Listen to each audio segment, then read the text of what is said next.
Shalom, kasih karunia dan damai sejahtera dari Tuhan Yesus menyertai kita semua yang ada di sini.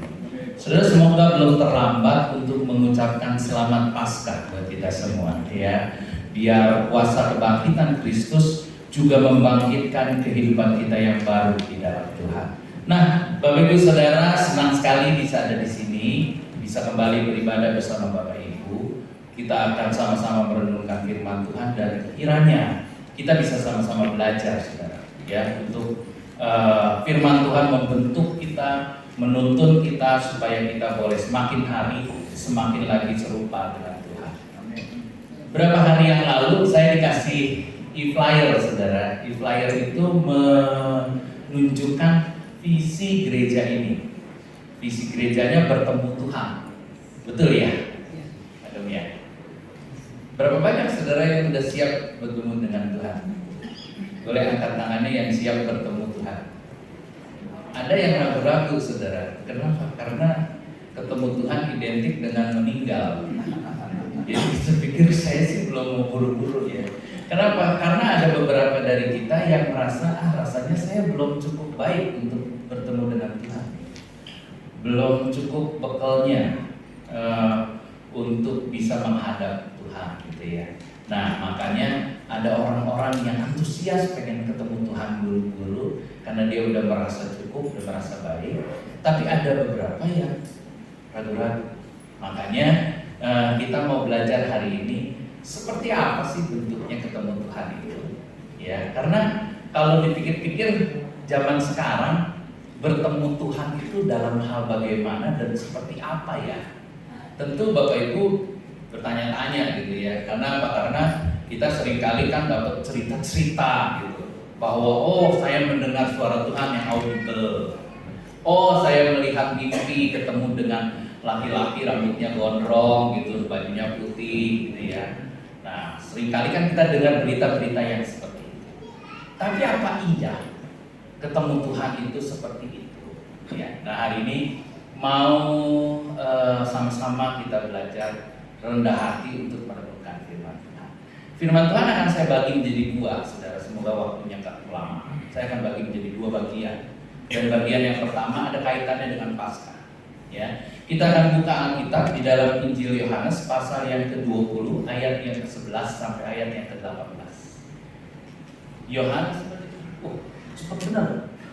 Saya baru juga buka slide ini, di situ udah keluar, saudara. Oke. Injil Yohanes pasal yang ke-20 ayat yang ke-11 sampai ayat yang ke-18. Lembaga Alkitab Indonesia memberikan judul Yesus menampakkan diri kepada Maria Magdalena. Kita akan baca berganti-gantian. Saya ayat yang ke-11, Bapak Ibu ayat yang ke-12, demikian seterusnya sampai ayat yang ke-18. Ya. Karena udah ada tampil di depan, berarti saudara udah gak buka Alkitab ya. Saya sih berharap kita tetap punya Alkitab, walaupun agak mahal sekarang ya. Tapi saudara bisa download di handphone atau di iPhone saudara, sehingga kita bisa baca Alkitab dimanapun. Demikian firman Tuhan. Tetapi Maria berdiri dekat kubur itu dan menangis. Sambil menangis, ia menjenguk ke dalam kubur itu. 1, 2, 3. Dan nampaklah orang yang membawa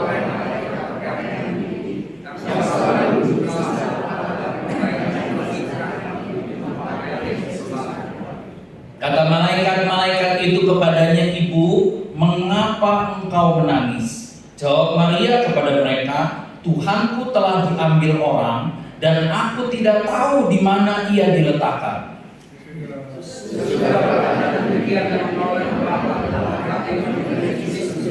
Tapi ia tidak tahu bahwa itu adalah Yesus. Kata Yesus kepadanya, "Ibu, mengapa engkau menangis? Siapakah yang kau cari?"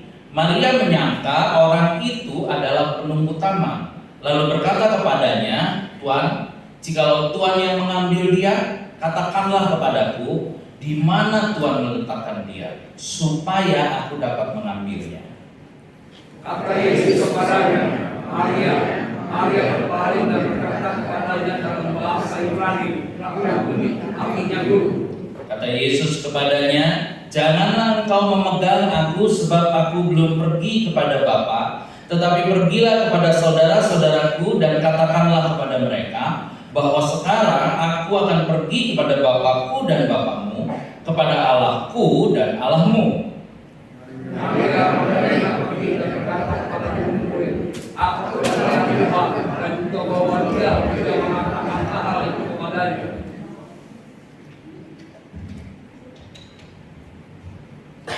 Ayat yang ke-18, saudara, menjadi ayat kunci yang menyebutkan bahwa Maria Magdalena pergi dan berkata kepada murid-murid yang lain, "Aku telah melihat Tuhan." Atau dengan kata lain, aku bertemu Tuhan. Oke, sama aja tuh intinya. Nah, tahukah Bapak Ibu Saudara bahwa Alkitab itu sangat jujur kitabnya. Sekalipun kita tahu bahwa sistem dari bangsa Israel adalah sistem patriarki, sistem yang mengutamakan laki-laki lebih daripada perempuan. Makanya saudara boleh melihat bahwa 12 murid Yesus semuanya laki-laki.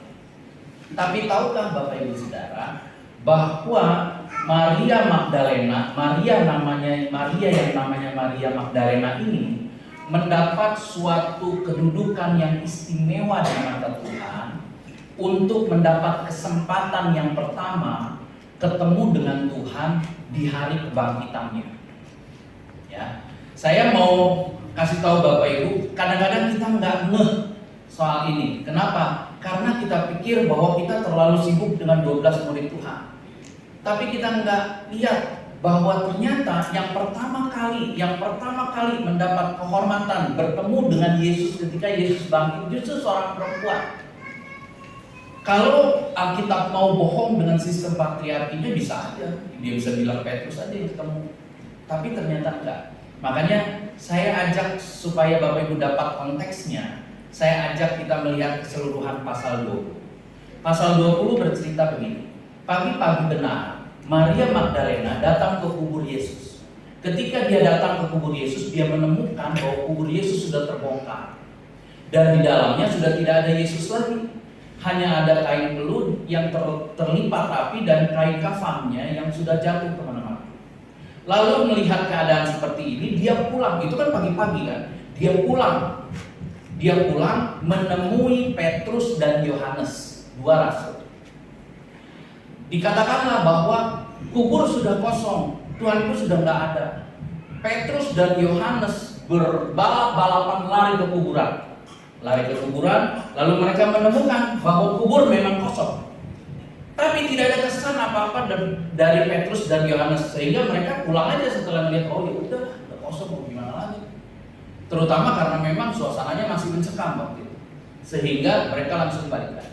Tapi Maria, seorang perempuan yang larinya nggak secepat dua orang ini, tentulah datang belakangan lagi. Ketika dia lihat udah nggak ada orang lagi, akhirnya dia menangis di depan makam. Barulah peristiwa yang kita baca dalam ayat 11-18 tadi ditunjukkan. Bagaimana Yesus berkomunikasi, pertama malaikat berkomunikasi dengan Maria, baru kemudian Yesus berkomunikasi dengan Maria. Saudara melihat bahwa yang namanya Maria Magdalena ini kok bisa mendapat tempat yang begitu spesial ya? Nah, saya meneliti agak dalam tentang siapa Maria Magdalena. Sebagai orang Kristen, kita seringkali kusut dengan nama Maria. Kita terbolak-balik, saudara. Marianya yang mana sih ini? Ini Maria itu ada banyak soalnya. Ada Maria ibu Yesus, ada Maria ibu Yakobus, ada Maria dari Betania, adiknya Lazarus, ada Maria perempuan berdosa yang ketangkep berzina, lalu ada Maria Magdalena. Rupanya orang Yahudi itu senang namain anak perempuannya Maria, sehingga mereka diidentikan dengan dari mana mereka lahir. Contohnya Maria Magdalena ini adalah Maria dari Magdala, kotanya kota Magdala, kota di pesisir barat Danau Galilea, ya, dari Magdala. Makanya dia disebut Maria dari Magdala, Maria Magdalena. Dan istimewanya, saya mau kasih tahu kenapa dia begitu mendapat tempat istimewa di dalam pemandangan Tuhan. Ternyata setelah saya teliti, Maria Magdalena itu mempunyai kedekatan dengan Yesus yang lebih dekat daripada murid-murid yang lain. Sekalipun Maria tidak ada di circle satu, tidak ada di ring satunya Tuhan, 12 murid enggak, tapi dia ada di ring duanya, di 70 murid. Makanya dia menyokong pelayanan Tuhan. Dikatakan Maria ini adalah wanita kaya, saudara, orang terhormat. Ada yang bilang Maria Magdalena itu pelacur kan, yang waktu bos ngelap-ngelap pakai rambut kan. Bukan. Ternyata dia adalah wanita terhormat yang pernah dilepaskan dari kuasa kegelapan, dari roh jahat oleh Tuhan Yesus. Diadakan eksorsisme kepada dia. Dan setelah dia dibebaskan, dia menyokong pemberitaan Injil, dia ikut Yesus terus dengan mengorbankan harta bendanya. Tapi dia nggak jadi miskin, saudara. Dia nggak seperti perempuan yang berdarah, yang pendarahan selama 12 tahun, dari kaya terus jadi miskin. Enggak. Tapi Maria Magdalena tetap kaya sebagai wanita karir, mungkin wanita pengusaha. Dia menyokong pekerjaan Tuhan sebagai murid yang 70 ribu tadi. Tapi kedekatannya dengan Tuhan begitu dekat. Dari mana kita melihatnya? Maria lah murid yang paling berani tampil menyaksikan, mengiringi, menemani Yesus mulai dari penangkapan, penyaliban, penguburan sampai kebangkitan. Maria lah yang pertama kali, bukan murid-murid laki-laki. Waktu murid laki-laki kacau balau, kabur ke sana sini, Maria ada di kaki salib. Dia nggak tinggalin Tuhan. Dari sejak Yesus itu berkuasa, terkenal dan dieluk-elukan, Maria nggak tinggalin. Ketika Yesus sudah diludahin sekalipun, dilecehkan sebagai manusia paling rendah, Maria nggak tinggalin. Bahkan ketika Yesus pun mengecewakan karena mati, hilang harapan mereka, Maria nggak tinggalin. Maria tetap dampingi, gotong sama-sama dengan Yusuf dari Arimatea untuk dikubur. Itu sebabnya Maria yang tahu letak makamnya Yesus di pagi-pagi hari. Nah, inilah yang membuat dia begitu spesial. Bahkan ada di dalam kitab-kitab apokrif mengatakan bahwa Petrus itu cemburu sama Maria. Kenapa? Karena kedekatannya dengan Yesus. Ada pengajaran-pengajaran khusus kepada Maria. Nah, oleh karena sifatnya yang seperti inilah, Maria mendapat tempat yang istimewa di mata Tuhan. Ya, saudara. Dan itu genap ketika dia pertama kali melihat Yesus yang bangkit. Tahukah saudara, ketika orang ketemu Yesus yang bangkit, bukan Yesus yang belum bangkit ya. Kalau ketemu dengan Yesus yang belum bangkit, ada banyak orang ketemu Yesus dan gak ada perubahan apa-apa. Ahli Taurat, orang Farisi, ikutin Yesus kok kemana-mana, tapi hidupnya gak ada perubahan. Karena bukan Yesus yang bangkit. Ketika Maria yang pertama kali bertemu dengan Yesus yang bangkit, maka Maria pergi untuk memberitakan kebangkitan ini kepada murid yang lain. Dan Maria sampai mendapat julukan The Apostle of the Apostle, Apostle of the Apostle, artinya rasul dari para rasul. Jadi kalau saudara mau tahu rasulnya dari si rasul 12 rasul ini, 11 rasul maksud saya ya, karena waktu itu ketinggalan tinggal 11. 11 rasul ini rasulnya siapa? Maria Magdalena. Oleh karena Maria Magdalena lah kita bisa merayakan Paskah. Kenapa? Karena Paskah pada zaman Perjanjian Lama mempunyai pemaknaan yang beda dengan zaman Perjanjian Baru. Sebelum Maria, Paskah itu memperingati panen raya. Sebelum Maria, Paskah itu memperingati bagaimana Tuhan meluputkan anak-anak sulung bangsa Israel ketika Tulah melanda Mesir dengan membuat tanda di atas pintu mereka dengan darah domba. Tapi sejak Maria, saudara tahu Paskah dilambangkan dengan apa? Dengan telur merah. Kemarin Paskah bagi telur apa? Bagi ya. Nah, itu ada sejarahnya. Saudara nggak tahu kan, kenapa kita pasca pakai telur ya? Kenapa nggak pakai ayamnya ya? Enakan kan ayamnya gitu, lebih mahal dikit. Tuker-tukeran ayam kan lebih seru. Oh ternyata telur. Gimana sih ceritanya? Ceritanya ketika dia selesai menyaksikan kebangkitan Yesus dan kenaikan Yesus, maka Maria adalah murid yang paling radikal menyebarkan tentang kebangkitan Yesus. Karena banyak orang yang menolak, terutama orang-orang Saduki yang nggak percaya kebangkitan. Makanya ketika dia dengan kekuasaannya menggunakan kewenangannya supaya dia bisa diundang oleh Kaisar Romawi, karena waktu itu orang Romawi yang berkuasa. Ketika Kaisar Tiberius mengadakan perjamuan makan, maka Maria menggunakan kekuasaannya, menggunakan kewenangannya supaya dia bisa diundang ikut makan. Waktu dia diundang makan berjamuan dengan para pembesar negeri, dengan Kaisar Tiberius, lalu tiba-tiba Maria berdiri dan dia bilang, dia angkat sebuah telur polos putih, telur. Dia bilang gini, Kristus sudah bangkit. Itu tercatat tuh saudara di kitab kita. Lalu ketika dia ngomong begitu, dia angkat telurnya, Kaisar di ujung sana ketawa.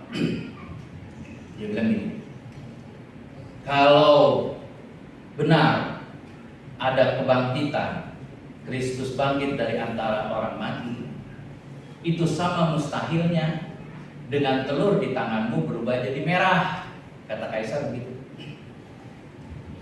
Belum selesai Kaisar Tiberius ngomong, telur di tangan Maria udah jadi merah nyala. Lewat keajaiban ini, lewat mujizat ini, Maria diberi keleluasaan untuk mengabarkan Kristus bangkit di seluruh istana Kaisar. Makanya sampai detik ini, saudara masih merayakan Paskah dengan telur Paskah. Kenapa? Karena telur Paskah itu melambangkan hidup baru, kehidupan yang mau netes. Maka orang Yahudi biasanya menggambar telur Paskahnya. Kenapa dia merah? Merah itu melambangkan kebangkitan Yesus dari kayu salib, merah darah. Oke? Tapi kemudian orang Yahudi berkembang. Ketika dia lihat ini lambang kehidupan baru ya, berarti kita harus melukis harapan hidup kita di telur ini, sehingga kita berharap bahwa hidup kita akan seperti yang dilukis di telur itu.